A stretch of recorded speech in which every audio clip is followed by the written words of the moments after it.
This segment is sponsored by Barclays. Tax day has come and gone, so while you're waiting on your return, you can start planning on what to do with that money. And here with some tips for us this morning is the host of Real Simple's Money Confidential podcast, Stephanie O'Connell Rodriguez. Stephanie, so good to have you here.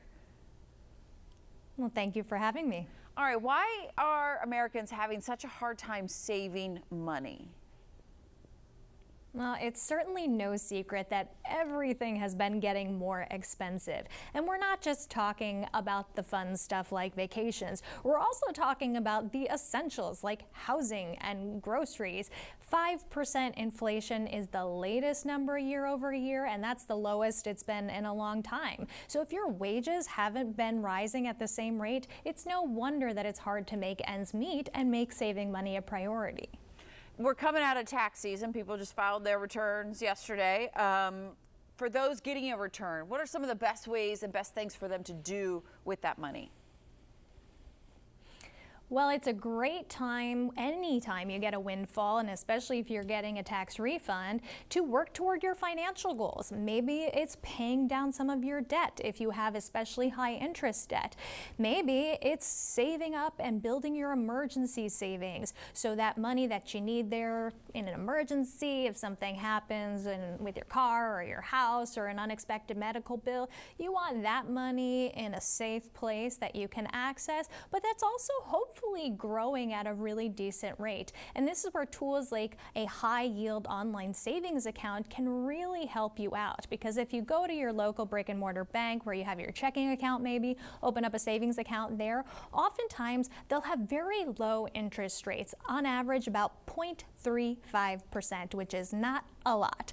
If you want to get more out of the savings that you are doing, make sure you shop around and check out online high yield savings accounts like those at Barclays that have those higher interest rates, no minimum balance requirements, no monthly maintenance fees, and all that security of FDIC insurance. Now, once you've got your debt payoff plan in place and your savings plan in place, you can also start thinking about the fun stuff that you want to save toward, maybe a vacation, maybe a wedding. If you've got a longer timeline for your savings goals, maybe you opt for a CD that offers an even higher interest rate if you can commit to setting that money aside for the designated period of time of, let's say, 12 months on a 12-month CD.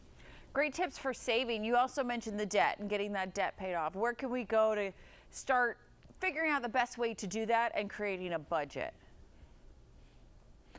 I think you got to start with where's your money going? Where are those dollars coming in, and where are those dollars going out each month? Oftentimes we have a general sense of what we make, but after taxes, what does that look like? After all the deductions, what are you actually taking home? And then build your budget from there. And you also have to deal with the reality of your expenses, not what you think you're spending, but what you're actually spending. And the best way to do that is to actually go to your bank account balances and your credit card balances and your statements and see where the money is going, and make sure there's more coming in than going out, and that there's still room to incorporate the debt payoff plan. So if you've got multiple debts, you might need to prioritize. So you want to make a list of what you owe, to whom, your minimum balances, your minimum payments rather, and the respective interest rates on each of your debts. Now, you have to make the minimum payment each month on each of those debts, but if you can afford to contribute anything over and above the minimum payment,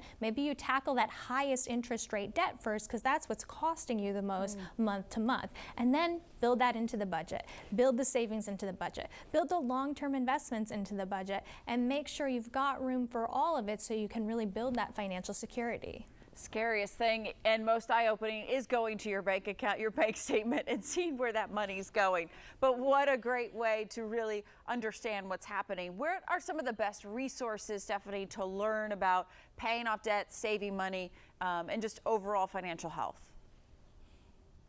Well, as you mentioned, my favorite tool for financial health is the one I have with me all the time. It's my phone. I can check my bank account balances, what I'm actually spending every single day, so I'm not thinking something that I'm doing better than I am. I can keep myself in check. But if you want to access some of the resources that we talked about here, head to banking.barclaysus.com. They've got a resources tab there with a lot of articles, tools, information about how you can balance your different different savings, debt payoff, investing priorities. All right, Stephanie, great tips and advice as always. Thank you so much for being here. We appreciate it. And for these tips and more, you can head to banking.barclaysus.com.